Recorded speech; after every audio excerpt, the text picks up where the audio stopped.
Making the best move on the chessboard, regardless of how losing your position is a life philosophy that most will never understand. Sometimes you look at your position on the board and you're fucked. But still, regardless of how fucked you are, there's still a best move.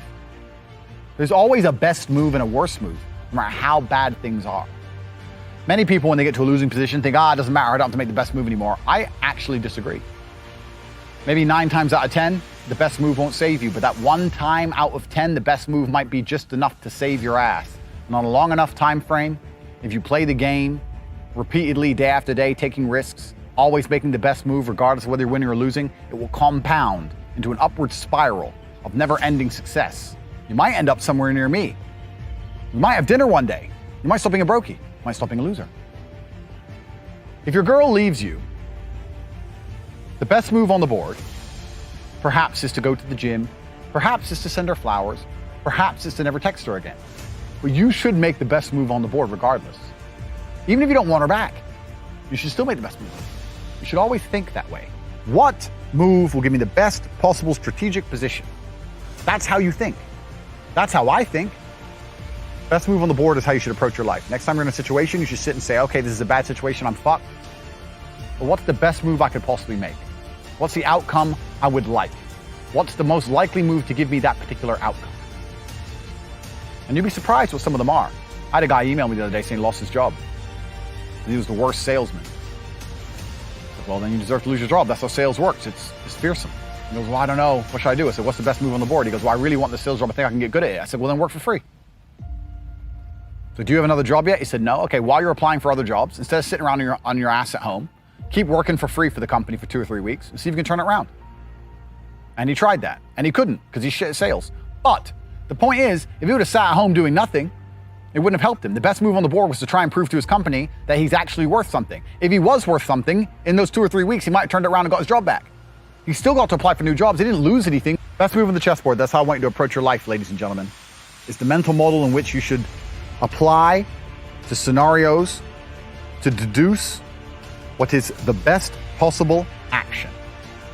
Because if you're always making the best move and very rarely making the worst move, it's pretty hard to lose. It's player versus player out here. The world is about winners and losers, and everyone is competing against each other. You are competing against me, I'm competing against you, you're competing against your friend. You're competing against your enemies. You want $1, so does everyone else. You want that hot girl, so does everyone else. You want that house, so does everyone else. What's amazing is the things you want, the main reason you want them is because other people want them. So you can show off that you have it and they don't. It is competition. It's kind of like the age-old adage. If a tiger's chasing 10 people, you don't have to be the fastest. You just have to be faster than the slowest guy because he's fucked. So considering that a lot of people are constantly making the wrong moves, if you can just start to make the right moves most of the time, you'll see exactly how easy life can be. The way that humans work and the way that we've evolved as a species is that we don't really learn lessons unless they're learned the hard way. Yeah. I believe that unless a lesson has taught the hard way, you're not going to learn it. You can have so many near misses and people won't learn their lesson.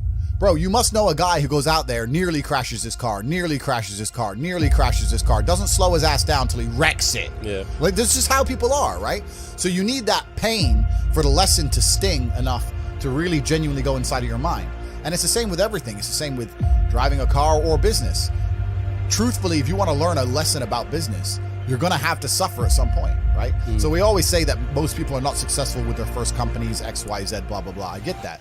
The truth is there's a lot of people who make a lot of money with their first company, but they just spunk it, act an idiot, and it all blows up in their face. And that's how you get the discipline on your fourth company, that when you have 3 million in the bank, you just leave it there.